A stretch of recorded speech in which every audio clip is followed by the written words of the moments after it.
Hello नमस्कार, जय Hind. Class 12th bio का जो दूसरा चैप्टर है मानव जनन, इस अध्याय की इम्पॉर्टेंट टॉपिक है अंडाणु की संरचना। इस टॉपिक को तैयार कर लीजिए।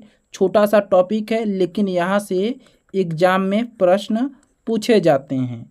अगर आप इस वीडियो को पूरा देखेंगे, यह जो टॉपिक है अंडाणु की संरचना तैयार हो जाएगा। यह है अंडाणु की संरचना। अंडाणु आप अच्छे से तैयार कर लीजिए। इस डायग्राम को आप तैयार कर लीजिए। अगर हम बात करते हैं अंडाणु की संरचना की, तो सबसे पहले आपको समझना पड़ेगा कि अंडाणु कहाँ बनते हैं। तो आप याद रखेंगे कि अंडाणु अंडाशय में बनते हैं। कहाँ बनते हैं? अंडाशय में। मादा का जो अंडाशय होता है, जनन तंत्र का जो अंडाशय अंग होता है, उसी अंडाशय में अंडाणु का निर्माण होता है। और जो अंडाणु होते हैं ये कैसे होते हैं? अगुणित होते हैं। ठीक है, ये जो संरचना है इसे आप देख लीजिए। अंडाणु की संरचना में ये जो भाग होता है इसे कहते हैं जोना पेलुसिडा। क्या कहते हैं? जोना पेलुसिडा कहते हैं।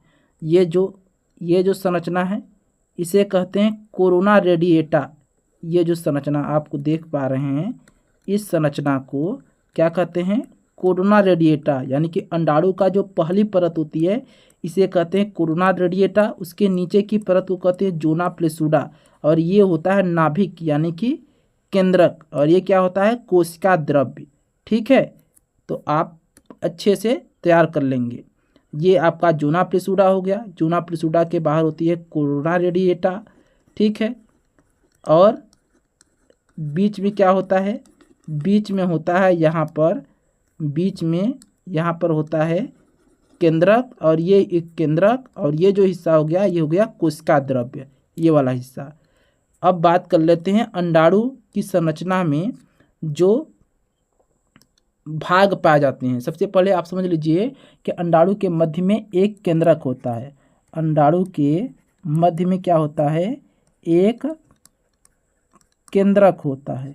ठीक है, जो कि कैसा होता है? अगुणित होता है। ठीक है, अगुणित होता है। अंडाणु के चारों ओर एक परत पाई जाती है जिसे जोना पेलुसिडा कहते हैं। जोना पेलुसिडा कहा जाता है। ठीक है, बाहर की ओर एक और परत पाई जाती है जिसे कोरोना रेडिएटा कहते हैं। कोरोना रेडिएटा कहा जाता है। अब बात करते हैं केंद्रक। तो ये केंद्रक का कार्य होता है शुक्राणु के केंद्रक से जुड़ना। किसके? शुक्राणु के केंद्रक से जुड़ना। ठीक है, हाँ नोट कर लेंगे, यहाँ मैं लिख दे रहा हूँ। ये क्या करता है? ये शुक्राणु के केंद्रक से जुड़ता है। केंद्रक जो होता है अंडाणु का, यह शुक्राणु के केंद्रक से जुड़ता है। जोना पेलुसिडा, ये जोना पेलुसिडा अंडाणु का ये जो होता है ये अंडाणु के केंद्रक को सुरक्षा प्रदान करता है।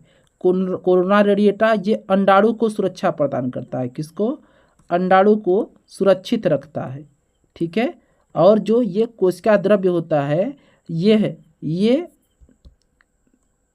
जब शुक्राणु का केंद्रक और अंडाणु का केंद्रक आपस में मिलता है तो ये उस क्रिया को संपन्न कराने में कोशिका द्रव्य मदद करता है। ठीक है, यानी कि जो शुक्राणु का जो केंद्रक है और जो अंडाणु का केंद्रक है, जब आपस में संयोजन करते हैं, आपस में क्रिया करते हैं, तो ये कोशिका द्रव्य मदद करता है। मिलते हैं नई वीडियो में, तब तक के लिए जय हिंद, वंदे मातरम।